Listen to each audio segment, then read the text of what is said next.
Hi everyone, today we're going to be learning how to complete the square. Completing the square is useful when we have a quadratic that's in standard form that we cannot factor, so we can write it into vertex form and then we're able to graph that quadratic. So we have some examples of how to complete the square here. So thinking about a square is obviously all the same length on all sides, right? So our goal here when we're completing this activity is for our length and our width of our factor square to be identical. What I mean by that is the top of our factor square should be the exact same as the side of our factor square because a square has the same length as it does width. So we're going to go ahead and get started. You'll see our standard form quadratics are missing their C value. So all three of these are missing the C value. What we have to do here is figure out what value of C we can fill the blank in with so that when we factor the trinomial, it will give us the same thing on the top of our square as the side of our square. So let's look at our first example. Our first example has x squared and negative 10x. So, of course, to get x squared, you're going to multiply x times x. That's logical, right? Now we need to figure out what two numbers we can select for this square and this square, which are going to add up to a negative 10x. So we are looking for the same value to add up to 10.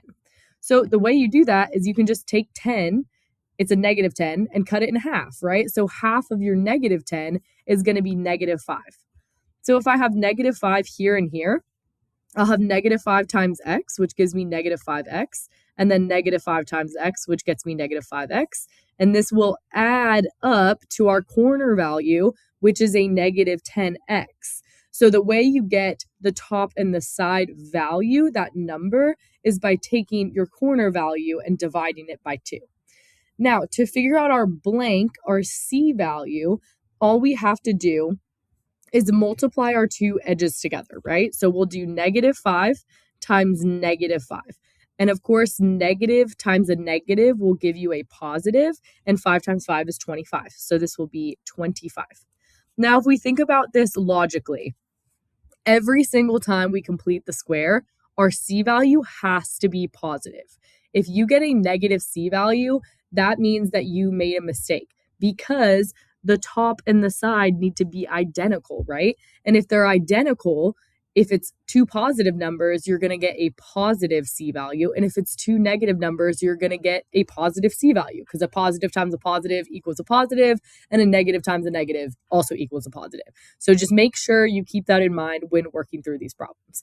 So to reiterate, we made the top of our factor square the same as the side of our factor square. We figured out negative 5 was just half of negative 10. And then we multiplied those two negative 5s together to get 25.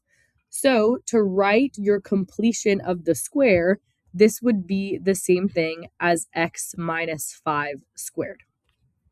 A couple things I want to highlight here. First, we're going to talk about the number 25. 25 is the negative 5's squared. Okay, so we did negative 5 times negative 5. So negative 5 squared gets us 25. The other thing I want to talk about is the 5's. These negative 5's, they are just half of the negative 10. So to fill in these blanks, technically this is just half of your middle number squared. And what I mean by your middle number is this b value. So this one was negative 10, right? So if we think this through, half of negative 10 is negative 5, and negative 5 squared, or negative 5 times negative 5, is your positive 25. Then when I go ahead and write it as a factorization, this is just half my middle number. So x minus 5 times x minus 5 is just half of negative 10, that minus 5. Hopefully that makes sense. Let's try another one. This one also is going to add up to a negative number. So we're given x squared and negative 6x. Of course, to get x squared, we did x times x. The identical number we can put at the top and the side that will add up to negative 6 is going to be negative 3 because half of negative 6 is negative 3. So I'll do a negative 3 and a negative 3. This will be negative 3x, and it will add up to our middle value of negative 6x. Now to fill in the blank, I can do negative 3 times negative 3, which will give me a positive 9. If you want to reiterate this, half of negative 6 is negative 3, and negative 3 squared is positive 9. To write this in our final form, we are going to do x minus 3 squared. And you'll notice this negative 3 is half of our middle number. Our middle number was negative 6, right? All right, let's do one more. This one we can't cut in half properly, right? So you can't just up and divide 5 in half and get an integer, right? You won't get a whole number. So what we're going to do is we're just going to divide it by 2. It's that simple. So we're going to say half of 5 is 5 halves, right? So 5 divided by 2. So we'll put that here and here. We'll get 5 halves x and 5 halves x. This will add up to 10 halves, which 10 halves is the same thing as 5, right? Now, multiplying it together, I'm going to do this off to the side just so you have a visual if you struggle with fractions. I find a lot of people do have struggles with fractions. So let me go ahead and explain. I'm doing 5 halves times 5 halves. And to do this multiplication, you'll just do 5 times 5, which is 25, and 2 times 2, which is 4. So you just multiply your numerators together and your denominators together. So the C value for this problem is going to be 25 fourths. Now to rewrite that as our final answer, we would do x plus 5 halves squared. So one more quick highlight, just to remind you, our 5 halves was just half of our 5, and our 25 fourths was half of our middle number, which was 5 squared. All right, let's try this again. We're going to have x squared and a negative 20x. Obviously, we're doing x and x to get x squared. Half of negative 20 will be negative 10. I want you to see if you can see what this blank is right away. So we have 2 negative 10s. What's going to go in that blank? Well, of course, it's going to be 100, right? If we want to fill this all in, we'll have negative 10x in each spot. But negative 10 times negative 10 is going to give us a positive 100. And just to reiterate, half of negative 20 is negative 10, and negative 10 squared is our C value of 100. To finish this off, we'll have x minus 10 squared. Just to remind you, that's the same thing as x minus 10 times x minus 10. All right, let's do another one. This one's going to be a fraction because you can't divide 9 evenly. So we'll have x and x. This is, of course, going to be 9 halves, so 9 divided by 2. They add up to our positive 9. And 9 over 2 times 9 over 2. Remember, we're going to do the numerators, so 9 times 9 first. That's going to give me 81. And then denominators, 2 times 2 is going to give me 4. So 81 over 4. All right, let's do our last one. Again, we're going to have a fraction. Oh, I'm sorry. I forgot to write my final answer here. Excuse me. Sorry. This will be x plus 9 halves squared. All right, perfect. Let's go ahead and do our last one here. We'll have x and x adds up to negative 7x. Think about it. See if you can fill in that blank. Feel free to pause and try to do this on your own. This is going to be negative 7 halves, negative 7 halves. So you'll get your negative 7 halves x here and here. That adds up to negative 14 halves, and negative 14 halves is the same thing as negative 7. Then we're going to multiply our numerators. So negative 7 times negative 7 is positive 49 over our denominators. And 2 times 2 is 4. So this is going to be positive 49 fourths. Our final answer for completing the square is going to be x minus 7/2 squared.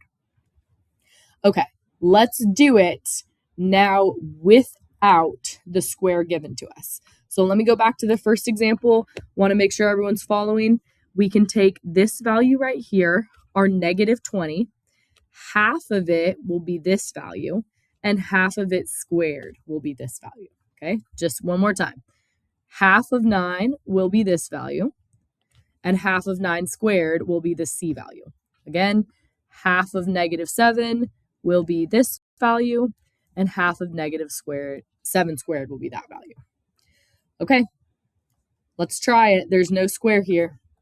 So we're going to start with half of our middle number, and we're going to square it for our first blank. So we're looking at our middle number, which is 2. Half of 2 is 1, and 1 squared is 1. So this will go right here. Again, in your blank, it's going to be just half of your middle number. So half of 2 is 1. If you want to see this in our square, I'll draw it for you just on this first one really quick so you can see it. This will be x times x, and the number will be 1 and 1. So you'll have 1x adds up to 2x, multiplies to 1. So this one went in this blank, and this one went in that blank. Hopefully that makes sense to everybody. Okay, let's go on to number 2. So number 2, we have a 4.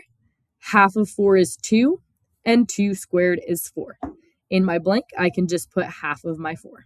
So x plus 2 squared. Next, I'll have x squared plus 6x. Half of 6 is 3. 3 squared is 9.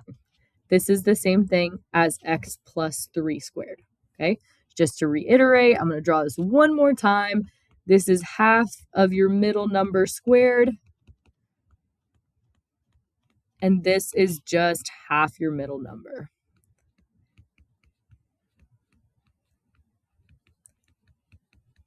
If you're struggling with this, don't be afraid to use the square. You can draw that anytime you want to. Feel free to use it. It may help you if you can't conceptualize this yourself. Okay, last one, we're going to take half of our middle number. So half of 10 is 5, and we're going to square it. 5 squared is going to give us 25. That goes in this blank, and then the other blank will just be a 5 because that is half of our middle number. Okay. Hopefully this helped with an introduction to completing the square. I would encourage you to take this information while it's fresh and jump over to the converting quadratic equations from standard form to vertex form video, because this is where we'll put this in application. And then when you're done with that video, you can do the graphing quadratic equations in standard form hard video, because that will be actually taking these equations and putting them on a graph after you complete the square. Great.